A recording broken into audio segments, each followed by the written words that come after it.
নমস্কার, মিতালিস কিচেনে আপনাদের স্বাগত জানাই। আজ আমি বানাচ্ছি নদীর চালা মাছ দিয়ে আলু দিয়ে ঝাল। দেখুন কিভাবে বানাচ্ছি, খুব তাড়াতাড়ি এটা হয়ে যায়। দেখুন চালা মাছগুলো ভালোভাবে ধুয়ে নিয়েছি। এবার নুন হলুদ একসাথে দিয়ে ভালোভাবে মাখিয়ে নিচ্ছি। মাখানো হয়ে গেলে 10-15 মিনিট রেখে দিলাম। এবার এরকম ছোট ছোট করে আলু কেটে নিয়েছি লম্বা লম্বা করে। এবার আমি কড়াইয়ে তেল দিলাম, সরষের তেল। তেলটা গরম হলেই মাছগুলো দিয়ে দেবো ভাজতে। একবারে দিলে সবগুলো ভেঙে যাবে, তাই আমি দুবারে ভাজবো।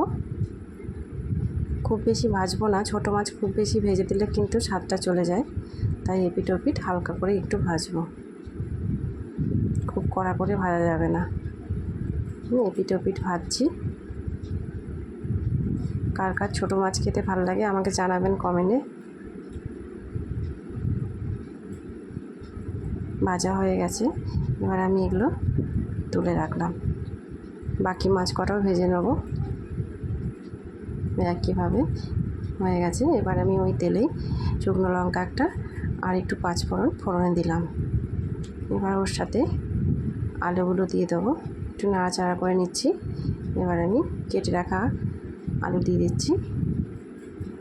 আলুগুলোকে একটু তেলের সাথে ভেজে নেব। আপনারা আলু দিতেও পারেন, আবার নাও দিতে পারেন।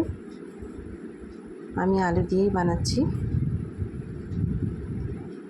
আলুগুলোকে খুব ভালোভাবে একটু ভাজতে হবে। তেলটা আমার একটু কম হয়ে গেছিলো, তাই আমি 1 চামচ তেল আরও অ্যাড করলাম।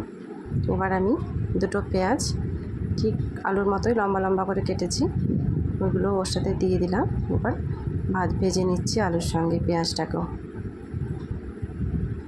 এবার আমি ওর মধ্যে স্বাদ মতো লবণ আর হলুদ দিচ্ছি। এবার ভালোভাবে একটু ভাজা ভাজা করে নেব।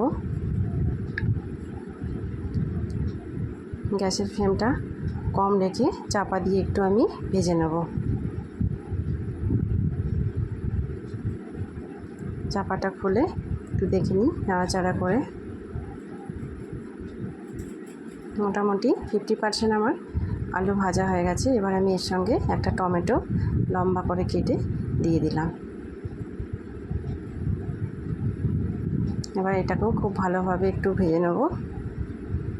দেখুন মোটামুটি আমার ভাজা হয়ে গেছে। এবার আমি এর সঙ্গে সর্ষে বাটা দেবো। 2 চামচ মতো সর্ষে বাটা দিচ্ছি। সর্ষের সাথে আমি কাঁচা লঙ্কা বেটে নিয়েছিলাম। ঝালটা আপনারা নিজেদের স্বাদ মতো বুঝে দেবেন।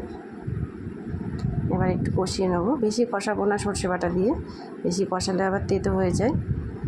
তাই আমি অল্প একটু কষিয়ে নিয়ে জল দিয়ে দেবো। দেখুন আলুগুলো মশলার সাথে খুব ভালোভাবে মিক্সড হয়ে গেছে। এবার আমি ওর মধ্যে জল দিয়ে দিচ্ছি একটু। বেশি জল দেবো না, যেহেতু আলুটা আমার অনেকটাই সেদ্ধ হয়ে গেছে, তাই অল্প পরিমাণে জল দেবো। জল দিয়ে ভালোভাবে নাড়াচাড়া করে চাপা দিয়ে দেবো। আলুটা খুব ভালোভাবে সেদ্ধ হয়ে যাক।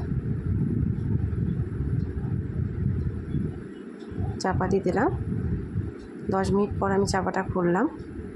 দেখুন আলুটা আমার সেদ্ধ হয়ে গেছে পুরো। এবার আমি মাছগুলো ওর মধ্যে দিয়ে দেবো।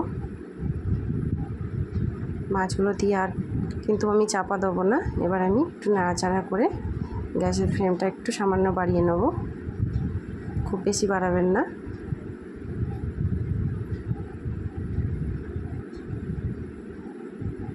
মাছগুলো দিয়ে একটু ফুটিয়ে নিলাম। মোটামুটি আমার রান্না হয়ে এসছে। এবার আমি ওপর থেকে 1 চামচ সরষের তেল ছড়িয়ে দিচ্ছি। এতে স্বাদ গন্ধ দুটোই খুব ভালো আসবে। আপনারাও একবার বাড়িতে বানান, এটা খুব ভালো খেতে হয়।